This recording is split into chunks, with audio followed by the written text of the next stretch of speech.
with that. Anyway, when we think about, like, for yourself, you're talking about, you were in Austin, you're with Maynard, you're with Arturo, you've had all these different things going on. So it seems like you've made a few fairly major changes in your life. You've had some milestones and some metamorphosis going on, and now you're working on basically, I guess, kind of a new approach to music and trumpet and what it means to you. So what's gone through your mind as you've been approaching these kind of pivotal moments in your life? I mean, what are the thought processes that you have, and what are kind of some of the big lessons that you've gotten out of these so far?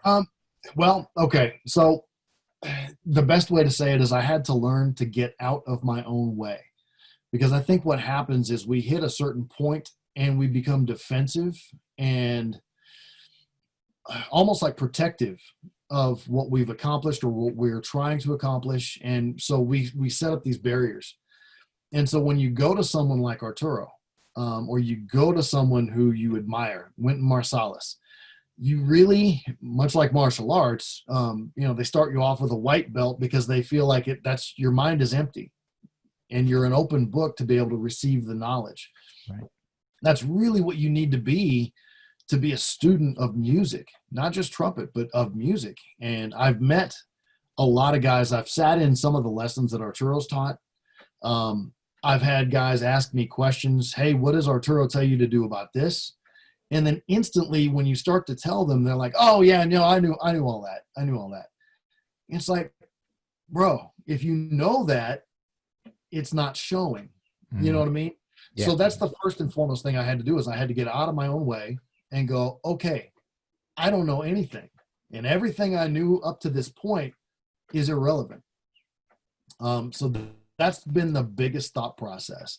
And every time I run into a stumbling block, I have Arturo to fall back on, because I can call him up and go, boss, if you ever run into this, oh, of course, so you're not the only one out there that has had to practice 15 million hours a day just to try to be able to play at 150 or 200 or at 60 with feeling.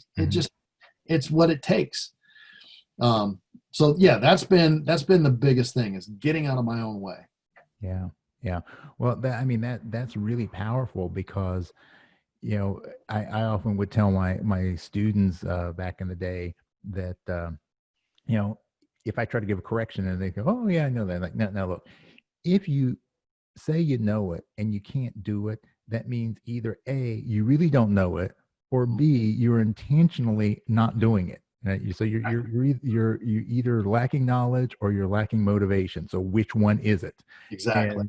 And, so it's being able to be humble. And I always look at art as a refining process. It's not about gaining more skills, right? Particularly once you get a level of general mastery. Once you can play the trumpet, if you can play, play your scales and just basically, have modicum of ability on the horn, it's about stripping away stuff. It's about getting rid of the bad habits. It's about getting rid of the mental garbage that we all tend to have. And I think especially trumpet players, we are the most mental people in the world sometimes. And we're the hardest people on not only ourselves, but our fellow trumpet players. Mm-hmm. It can be brutal. You're exactly right. And I think, the three most dangerous words anyone can say is, I know that. I know that. Yeah, exactly.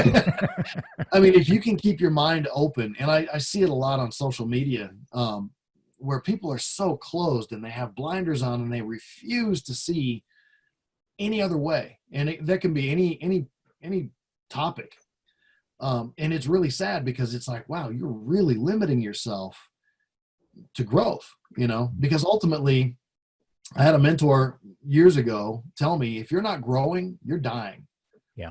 So continue to grow, because look at a tree. A tree doesn't ever stop growing until it's done. Right. So that's the lesson I've learned, not only from Arturo, but also from Maynard. Keep going. You're not at the end. It's not a destination. It's a continual journey. Yeah. Well, this is actually the first time that you and I have had a conversation. I have been familiar with your work before. I mean, obviously from Maynard's band, but also, I remember seeing some clips of you with Pops. Uh, Ah, yeah, some of the stuff that you were working on with him, and and as I thought about things, today as I was preparing to talk with you, it's like, that's kind of Keith. Keith seems to be willing to put himself out there and to look at ways to improve his playing, and not just say, well, this is the way I was taught and this is the way I'm always going to do it. You seem to have that attitude of how can I make things a little bit better. right. So, in terms of like, your concepts of playing, I know that you had I don't know if you still you sell the book. You had a method of about face. Uh-huh.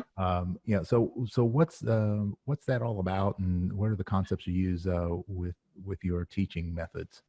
Um, I got to be honest. I haven't actually really taught a lesson in a long time since I moved out to Arturo. But that book was written because I had gone through an issue where I had some personal issues, was working out, and I lost weight. And when you lose weight, you don't lose it just in your midsection, Right. you lose it everywhere. And so I started going through bad chop problems again. And so one of the first calls I made was to Wayne Bergeron, because I understood he went through the same thing, but in a different way for different reasons. Hmm. And he turned me on to saying I needed to call Chad Shootman because Chad Shootman had gone through the same issue. And I was fortunate enough that Arturo agreed to do an interview with me as well. And that's really what the basis of the book was about, was that, you have to do the right things in the right way. It's not about the gear. Um, I do believe not all mouthpieces fit and work for everybody. So not everybody can be on a 7C or a 3C or a 5C. And that's a little limiting from a lot of the band directors in Texas that I used to work with. Hmm. Um, so the book kind of addresses that. But the books, there was one previous to that too, the secrets of efficiency, or whatever I called it back then, back in 2009. It was more of like, should we say, a milestone of where I was on my journey in the growth. There's a lot of things I would write differently now from what I wrote 11 years ago. Hmm. But I think that's also part of the beautiful journey too, Yeah, yeah, yeah. I had a student once who got so frustrated with me, and was talking to one of his classmates and saying, I can't believe Jose. I mean, it's like all the stuff that I learned from him 10 years ago, he does it now, and it's totally different. And she looked at him and goes, yeah, he's getting better and learning more. So Exactly. yeah, it should change.